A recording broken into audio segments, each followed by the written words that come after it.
안녕하십니까. 여러분의 아이스 브레이킹을 돕는 썰을 썰어드리는 아이스 브레이킹 썰 전문 채널 썰마카세입니다.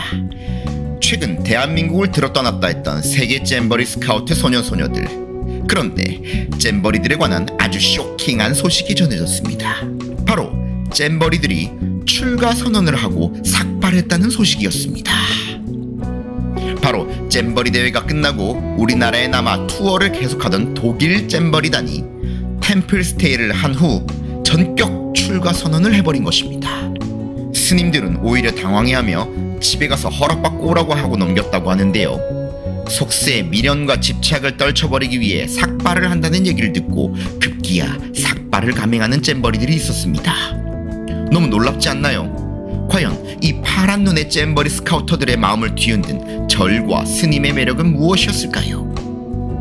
그 자리에서 질풍노도의 사춘기 친구들의 머리를 바로 밀어버릴 정도의 마성의 매력은 도대체 무엇이었을까요?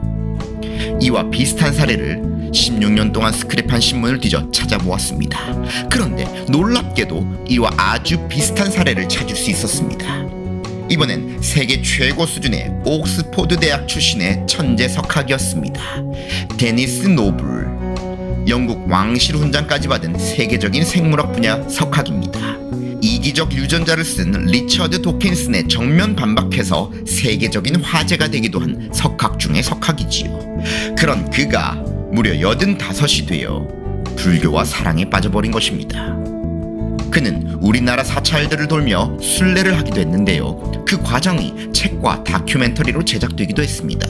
그는 왜 이렇게 불교에 빠지게 된 걸까요? 그 이유는 바로 그가 가장 괴로울 때 그를 건져올린 한 이야기 때문이었습니다. 그에겐 엄청난 괴로움의 시간이 있었습니다. 아내가 우울증으로 수년간 투병을 할 때 옆에서 간호를 하며 덩달아 우울과 화의 늪에 빠지게 된 것이지요. 그런 괴로움의 시간을 지나며 왜 세상은 이렇게 괴로운가, 괴로움의 원인은 무엇인가 등등의 문제에 골몰하고 있던 그는 우연히 붓다가 했다는 한 이야기를 듣고 정신이 번쩍 들게 됩니다. 2500년 전 붓다는 이 석학과 같이 사후세계는 존재하는지, 이 세계는 영원한 건지 등을 묻는 제자에게 이렇게 답했다고 합니다. 만일 어떤 사람이 길 가다가 독화살에 맞았다고 하자. 그런데 이 화살은 그대로 두고서 이 화살을 쏜 사람은 누구이고 왜 나한테 와서 박혔는지, 이 화살을 만든 나무 재질은 무엇인지, 이런 궁금증을 다 해결하기 전까지는 독화살을 뽑지 않겠다고 하면 어떻게 되겠느냐?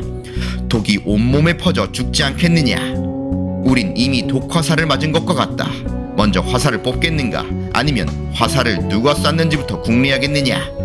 첫 번째 화살은 맞을지언정 두 번째 화살은 맞지 말라. 첫 번째 화살은 밖에서 오는 괴로움이고, 두 번째 화살은 그것을 자기 스스로가 붙잡고 놓지 않는 데서 오는 괴로움이다. 얼른 독화살을 빼버려야 하지 않겠는가? 이 말을 듣고 노블 교수는 머리가 환해졌다고 합니다. 본인이 머리를 싸매며 고민하고 있던 것들이 사르르 녹는 기분이 들었다고 하지요. 괴로움에 휩싸이고 있는 것의 본질과 맞닥뜨리는 순간이었고, 불교와 덕통사고가 일어나는 사건이었습니다. 노블 박사와 같은 머리가 환해지는 어떤 지점들을 독일 잼버리들도 한국의 절에서 느꼈던 걸까요? 독일 잼버리들의 삭발에는 스님의 법문이 한몫했다고 합니다. 스님이 러시아 우크라이나 전쟁을 얘기하며 세계의 평화를 위한 발언을 하자 그에 감동받은 잼버리들이 108배를 하며 삭발을 결심했다는 얘기가 있습니다. 종교를 떠나 몹시 흥미롭고 재미있는 사건이란 생각이 듭니다. 삭발하고 돌아가 가족들을 깜짝 놀래킬 귀여운 잼버리들의 무사귀환을 기원하겠습니다.